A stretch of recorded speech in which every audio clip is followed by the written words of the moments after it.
mizo tomen zari thirlet na ilo na ila mizo tomen zari hi sang ni pani kumtir lamatang khanin chan hi kan lo ril ruk to a chan na mai tur sum le pai kan nei lo wangin sum te kan han tua ka thil zor tur te kan han la chuan kum top lampanga chuanin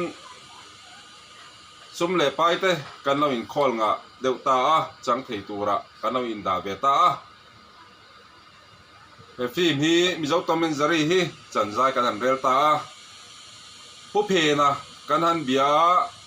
pu phe ra pon he phim kan chang don tia thia thianin min khut pui khop maya chuanin pu phe na ho chuanin he phim hi kan han siam chawa anin ne takin kha te min lak saka cho kan chang so zela anu dewa chuan pu phe la rol kholna anei wangin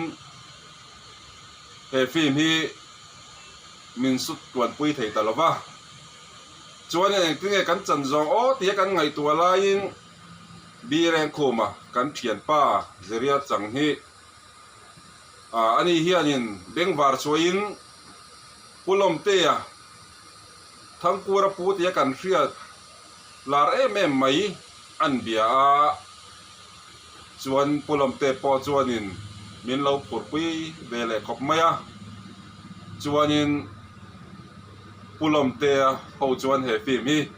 kan siam zo thei ta ani bi reng kuma zeria chang hi kan hriat lar dan tur chuanin puthenga thangkura chang thin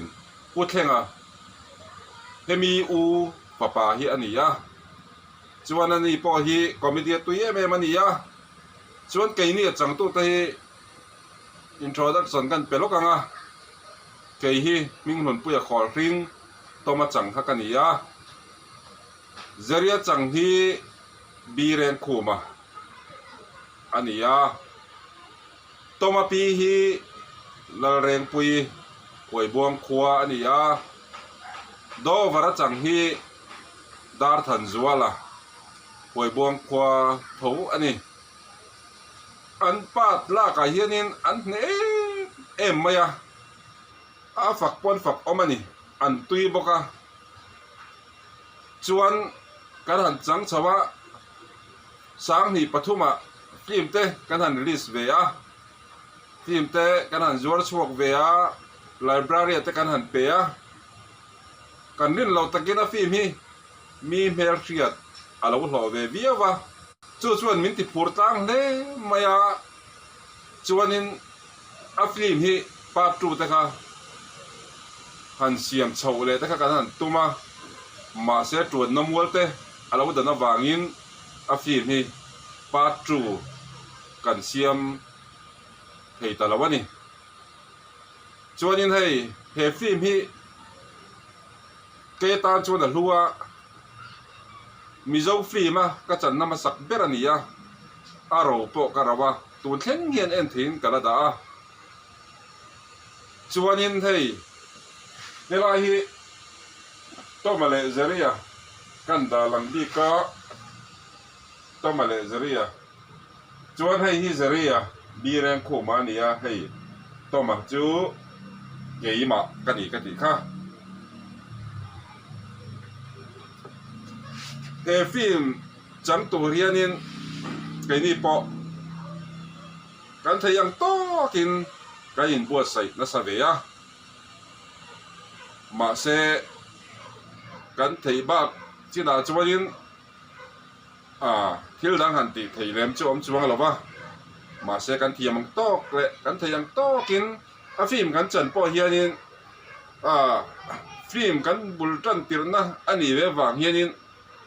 kan thiamang tok le tai mat takin kan han trăng về á chuanin he phim hi alo pui king thei pha ta ni chuan tu lai a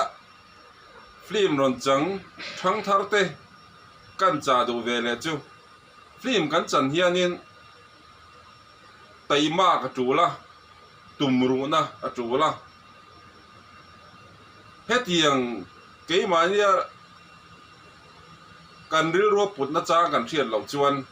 pli ma hian kan thọ kính thầy ngài đón là vấn đề thì cần thiệt ta ni hết channel hi min lo thir saka like subscribe comment te min lo pek sak turin ka ngen cheu ka lo me